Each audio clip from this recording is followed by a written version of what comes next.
And Israel's become the total golden calf. It's become an idol. It's become this false idol worship. It's of course the fetish, and Germany needs that. Germany needs Israel, what it sees as the Jew, but of course it's not. But what Germany assumes is the Jew, what Germany defines as the Jew, which is Israel, which is of course deeply anti-Semitic.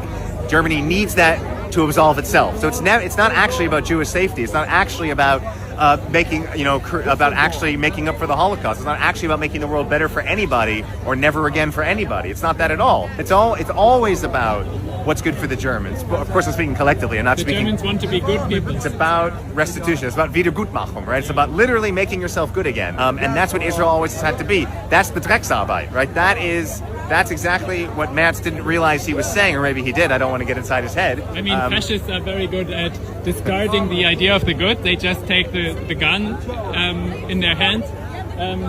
When fascists will kill the leftists, you better wish that the leftists get rid of the idea of the good. Yeah, this whole moralizing thing just doesn't work. I mean, we shouldn't be talking about politics in a moral way. It's not about good and bad. It's about what kind of society do we want to live in together, And the moralizing doesn't help from any side, because nobody wants to be lectured to, nobody wants to be moralized to, and that's a dead argument for anybody. I mean, obviously what is happening right now in Gaza is morally appalling, but that's not really the language that's going to actually change anything. We don't need to be talking about this in moral terms. Of course, there is a moral aspect to it, of course. For example, through the movement for Palestine equal rights, people are less dependent on their inner good. They don't need that to be the good Germans, which is actually damaging, obviously, because the good Germans are with Israel, and that's obviously there's something wrong there. So, these movements shake our inner underground, and we have less need for this repression and all that inside us. Great. I'm not speaking about 84 million Germans, many of whom are immigrants or children of immigrants that don't connect, that shouldn't be responsible for that historical guilt.